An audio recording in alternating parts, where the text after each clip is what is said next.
Vamos ao texto então, Jonas, capítulo 3, do verso 1 ao verso 4. É um texto pequeno hoje, né? Jonas, capítulo 3, do 1 até o 4. E o tema hoje é a segunda oportunidade de fazer aquilo que é certo. A segunda oportunidade de fazer aquilo que é certo. Nem todo mundo tem a segunda oportunidade, pelo menos não assim tão nítida, visível, como Jonas teve. Acredito que todos nós temos a oportunidade de fazer aquilo que é certo. Todos nós, todos os seres humanos. É possível que Deus tenha nos dado muitas oportunidades, tá? Muitas oportunidades, e nós não sabemos disso. Às vezes tem pessoas ouvindo neste momento, ou que ouvirão, e que realmente teve muitas oportunidades de fazer aquilo que é certo, e não tem feito. Há muitos que ouviram a palavra de Deus, quando eram criança, por exemplo, e elas se distanciaram. E Deus falou com essas pessoas, e elas simplesmente não deram atenção. Jonas, ele não deu atenção àquilo que Deus falara com ele a primeira vez. Mas na segunda oportunidade, ele não perdeu, ele fez. É claro que Jonas foi forçado a fazê-lo, mas ele fez, ele cumpriu a missão que Deus tinha dado para ele.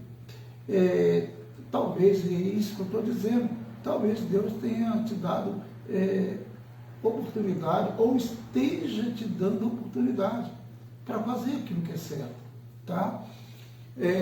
Talvez você não tenha percebido de forma tão nítida como Jonas percebeu, porque Jonas percebeu claramente que Deus estava dando para ele uma segunda oportunidade de fazer aquilo que é certo. Não aquilo que ele entendia, não aquilo que ele achava que era certo, mas aquilo que é realmente certo, tá? E às vezes nós achamos que é certo algumas coisas, mas elas não são. Então eu preciso entender, você precisa entender o que é certo a se fazer neste mundo, tá? Então Deus quer te dar a oportunidade de fazer aquilo que é certo. Pode ser que ele já tenha te chamado e você não atendeu. Então está na hora de atender, tá? Bom, Jonas teve essa segunda oportunidade e ele fez, tá? Forçado? Sim, é verdade, mas ele fez. Ele não queria fazer por várias razões, porque o povo era um povo que era cruel, né? Porque o povo a cidade que Deus mandou ele ir era uma cidade terrível, idólatra. São várias razões que podem ter movido o coração de Jonas para ele não ir cumprir a missão que Deus dera para ele. Mas que importa as razões de Jonas? Que importa as minhas razões? Que importa as suas razões?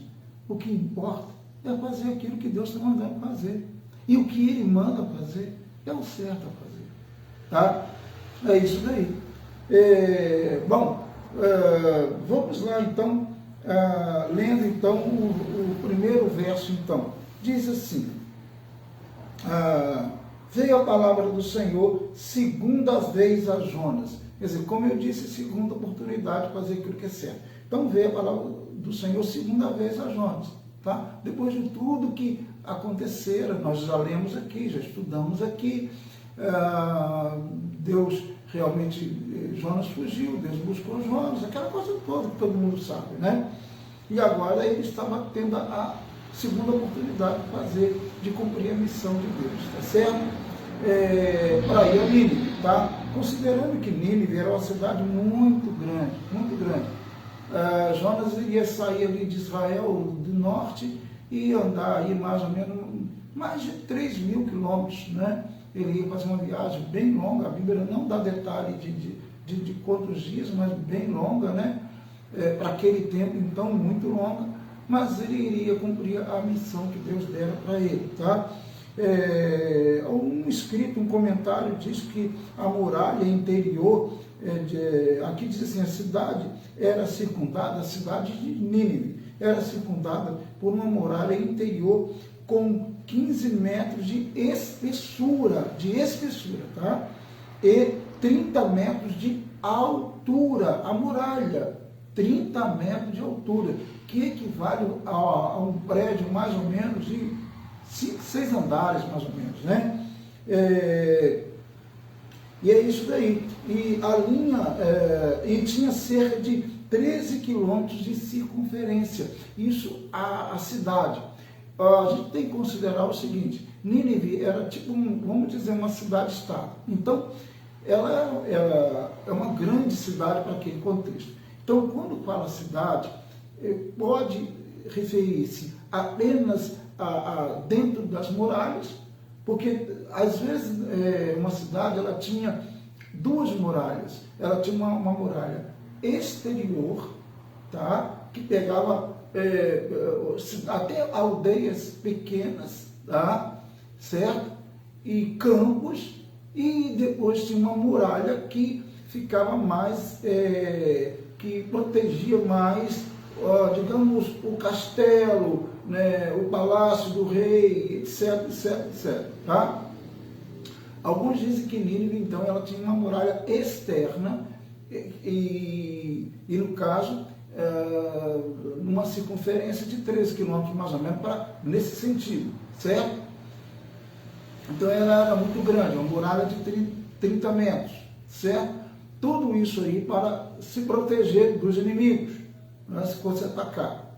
Muito bem. Mas a gente tem que considerar também que a Nínive, quando Deus falou para Jonas pregar, e ele falou, aqui nós vamos ler aqui, caminhada de 3 dias, alguns entendem aqui, caminhar 3 dias em torno de 100 quilômetros. É como se alguém saísse daqui e fosse para Campos, mais ou menos, né? Nós estamos em Itaperuna, e para Campos, mais ou menos, a pé, ou um cavalo, sei lá, né?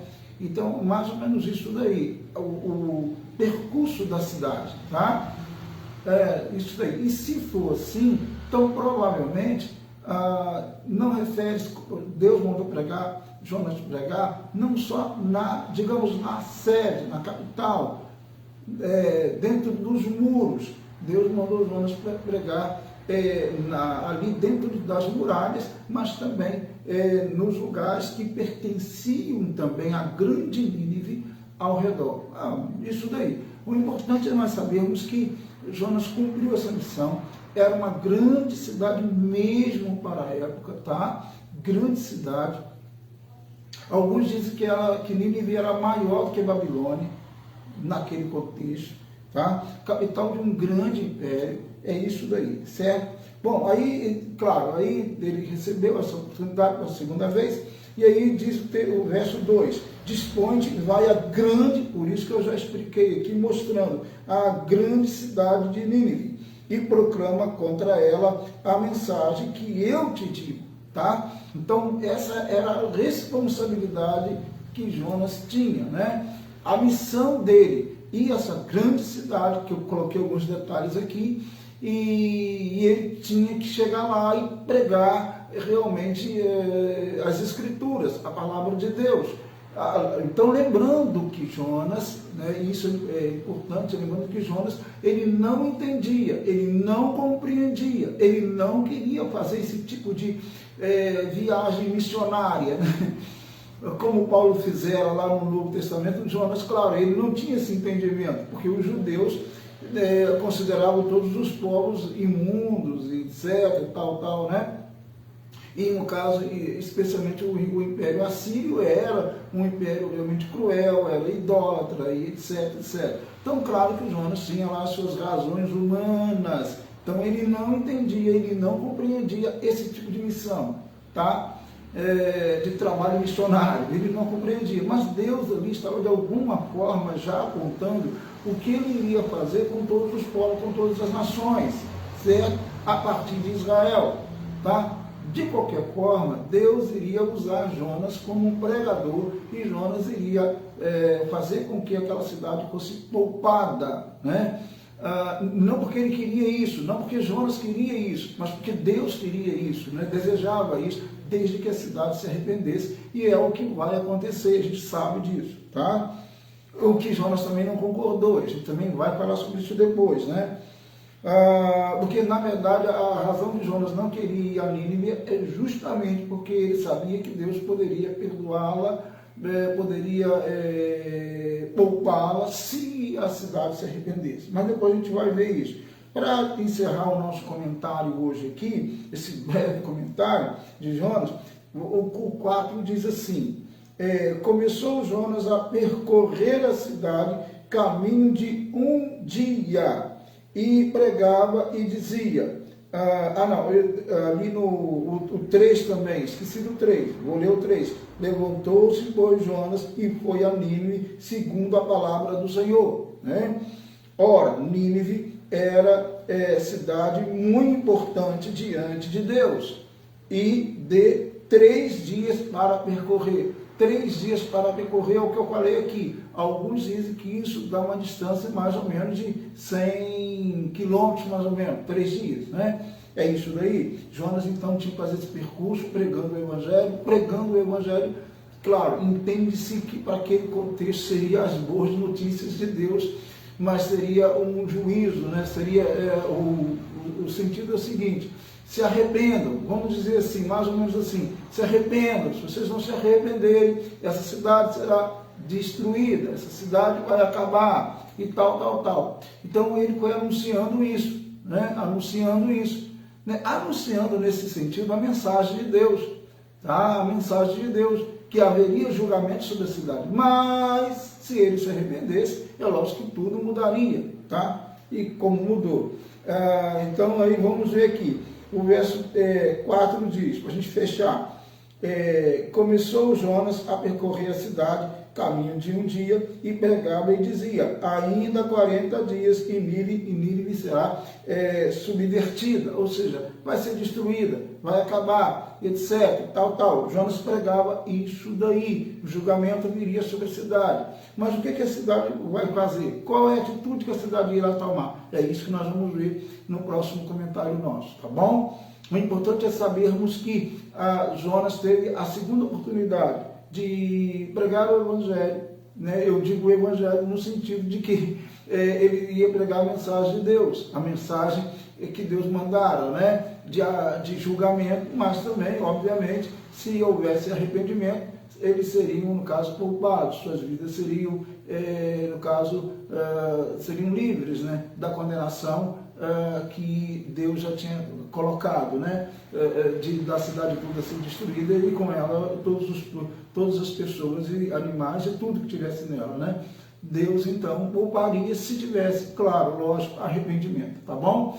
E se é uma mensagem de Deus, né, Deus também pode falar ao seu coração. Pode ser que você esteja caminhando num caminho, né, bem estranho, bem complicado, e Deus quer te dar uma nova oportunidade de fazer a coisa certa. Então, faça a coisa certa, tá? Porque Deus pode estar te dando a segunda oportunidade ou até mais oportunidade. Ele já te deu muitas oportunidades de fazer a coisa certa. Então, a segunda oportunidade de fazer aquilo que é certo. Jonas teve essa oportunidade, ele fez, né? Mesmo que Deus fosse a barra ali, mas ele fez aquilo que é certo, tá? Faça o que é certo, em nome de Jesus. Vamos orar ao Senhor. Deus, muito obrigado que estamos em Tua presença mais uma vez.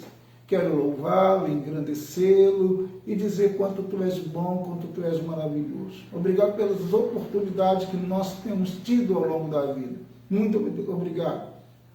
Abençoe a vida de cada irmão, de cada irmã, que cada pessoa, Deus, possa ouvir Tua palavra, se arrepender dos seus caminhos e fazer aquilo que é certo.